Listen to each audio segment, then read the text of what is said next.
Hi guys, I hope you're doing well. I wanted to share with you the launch of Makeup Forever's new shadows. This is their 30th anniversary, and I guess these shadows were made in celebration of that anniversary. There are 210 shadows in this launch, guys. It is huge and amazing. They did launch them for pros last week, so I picked them up last week. They will launch in store permanently and for everybody tomorrow, August 1st. There are 5 different finishes in the collection: matte, satin, metallic, iridescent, and diamond. With that, since I've got 16 of them, I'm not going to swatch all of them, not because I don't love you guys, but because I absolutely do not have anywhere to put these. These are all in pan form.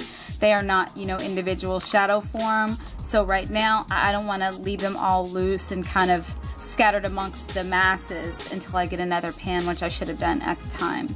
I will say that there has been a bit of a price increase, but with that price increase has also gone a discount increase. So instead of the standard 40% with the Backstage Pass, it is now 50%. I believe that will still stand, not just tomorrow, but moving forward.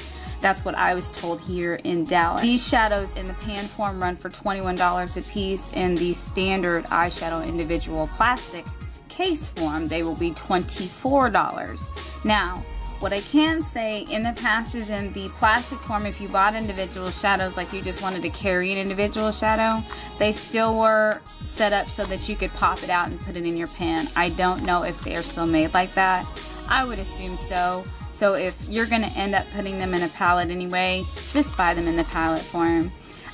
In Sephora, I don't know that they will carry them in the palette form. I know that they do online. I don't know that they will in the store. I don't shop at Sephora for Makeup Forever since you can't get your discount there. So with that said, rambling, moving on. Let's get started, and I'm going to swatch some of these so you can see what they look like. Okay. So let me start off by saying my apologies. As I've gone through all 16 of the shades that I chose, I realized that I did not choose a metallic one, unfortunately.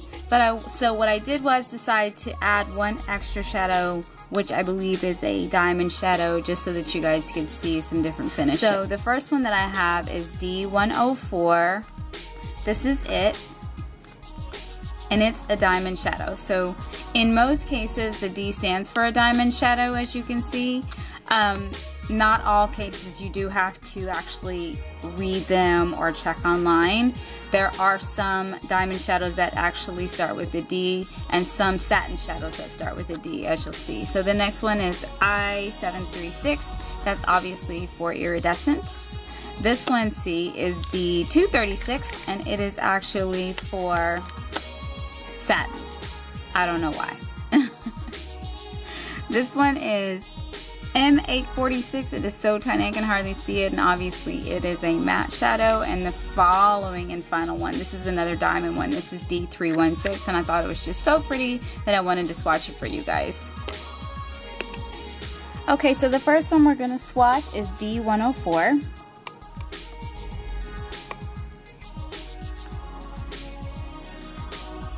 This is a really, really gorgeous onyx color with silver flecks in it. The next one is I736. This, of course, is going to be an iridescent. It's a gorgeous, oh, it's so bright. It's such a bright, bright, bright orange. It's very soft, very buttery. The next one is D36. Now, this one is actually what's considered a satin. And I will say, although it's very pretty, you do have to press down.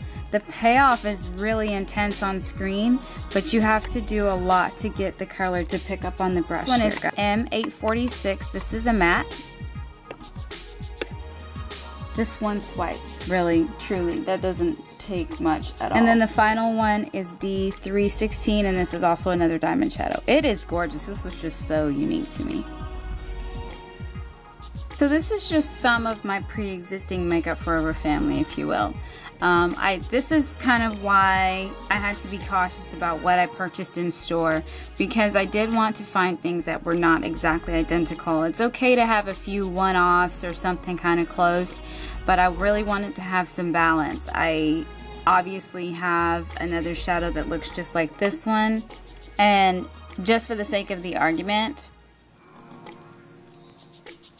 you can see how different the payoff is. And this one is actually considered a metallic. So this is the pre-existing one that I have. So I would say that there is definitely a difference in the finish and the formula that they have out now.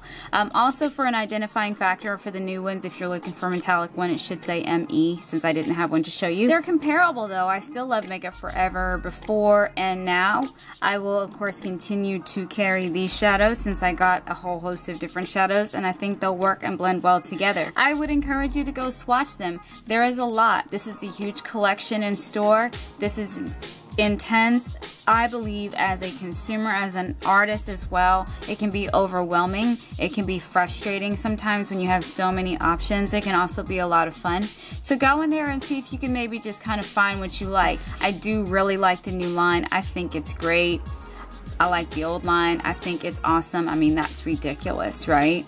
So yeah, give it a try. Go in there and find yourself some new shadows. I hope you find it helpful, and I will see you guys on the next go around. Let me know what you decided to get. Bye!